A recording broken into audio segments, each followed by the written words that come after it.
Okay, we're going to look at some of the introductory concepts around development education and global youth work. There's going to be three videos within this session, and over the course of the three videos, we're going to look at different approaches to development education. We're going to give you a sense as to some of the critical issues that are involved in development education and youth work, and hopefully you'll be in a position to distinguish between the various different approaches that there are within what's referred to as global youth work.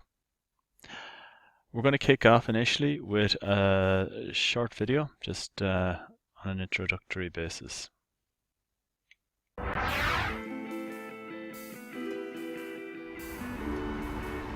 What is development education and why do we need it? It's an educational process aimed at increasing awareness and understanding of the rapidly changing and unequal world in which we live in. Okay, and put simply, that means? It's about rights, not just needs. It's about understanding how change happens and being a part of it. It is about caring for our future. We don't want a world that the richer grow richer and the poor grow poorer. It's about justice, not charity. It is all about solidarity. It's about learning and acting to change the world. It's about power. It's about empowering people to stand up against the causes of poverty and injustice at home and around the world.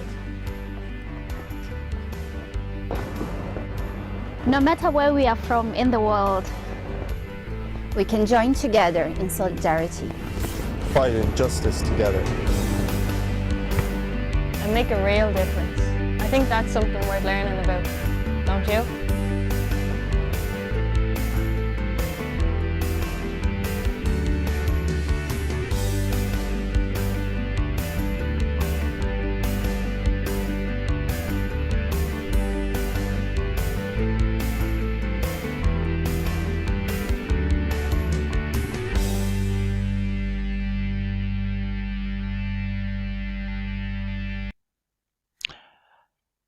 Okay, so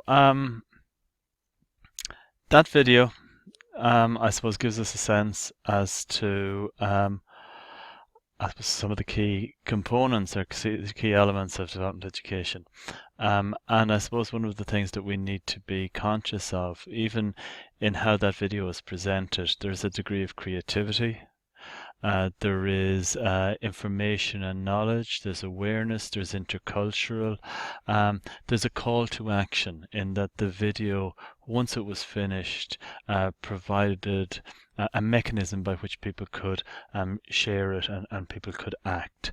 And that is important in the context of development education. Okay, so if you look at this graphic here, at the center we have development education. Now, it is important, especially from an international perspective, for us to be conscious that this term development education is used predominantly, it's used extensively in Ireland, and it's understood quite widely within the sector as being education for global development. But in other countries it's not used as widely and other terms are used, and this is why it's important for us to go through each of these terms in detail. We're going to start with, I suppose, those terms that relate specifically to development education.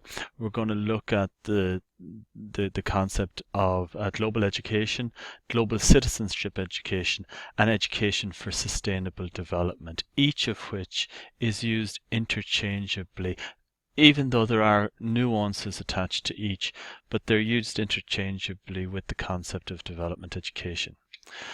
So if we look at global education, and one of the, I suppose, defining documents related to this concept is the Maastricht Global Education Declaration, which defines development education from a European perspective. So from a European Union perspective, global education is education which opens people's eyes and minds to the realities of globalized worlds and awakens them to bring about a world of greater justice, equity, and human rights for all. And this is enormously important. It's enormously important from a European perspective because this is the defining, I suppose, the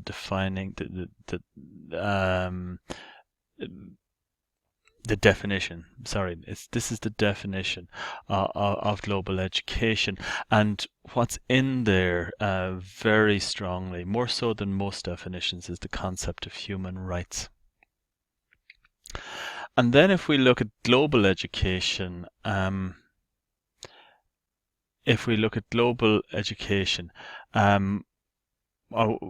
there's the United Nations. The United Nations agency UNESCO has come up with a definition of global education as being one which enables people to understand the links between their lives and the lives of others throughout the world. That it also increases this understanding of economic, cultural, political, and environmental issues. So it's an integrated approach to education that looks at the various different facets and the interrelationships between the various different facets of education.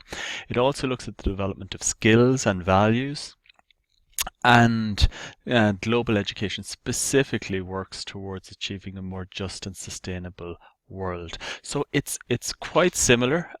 It's more detailed and more nuanced in some way than the Maastricht definition, but again, this is a definition that's acknowledged globally as defining what we mean when we talk about development education or global education.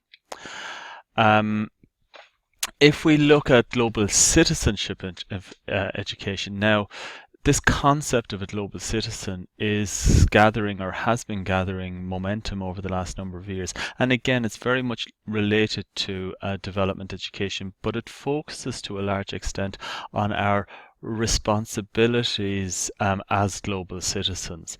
And it looks at the types of outcomes or learning outcomes that are related to global citizenship education.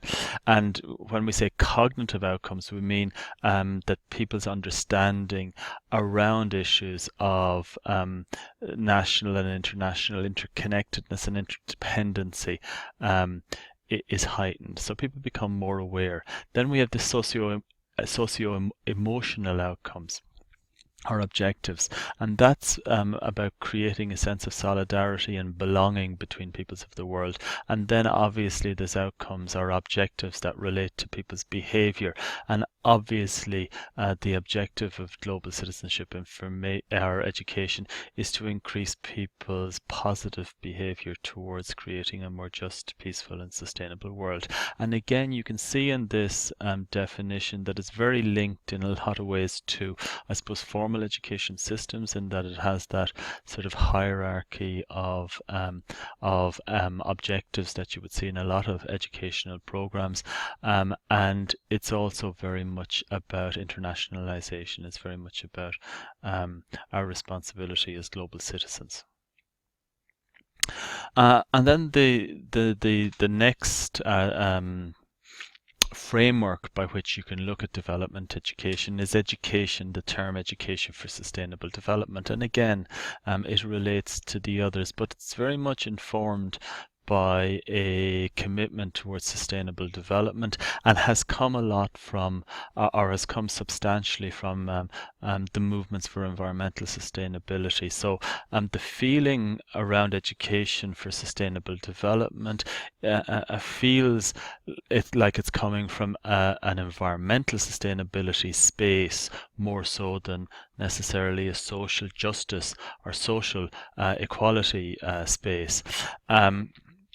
So the definitions in relation to sustainable development, or education for sustainable development, looks at the educational content and the methodology as being important, that the development of skills like critical thinking and critical analysis, that it looks at the three pillars of sustainable development in an integrated manner. And when we say the three pillars of sustainable development, we mean environment, social, and economic. That sustainable development education our education for sustainable development also looks at formal and informal learning environments, of which youth work would obviously be an important part. And then it looks very much at the global context as well as the local context for sustainable development. Okay, so that's really, I suppose, introducing the terms that we use within development education. We'll move on now to an overview of some of the concepts around global youth work.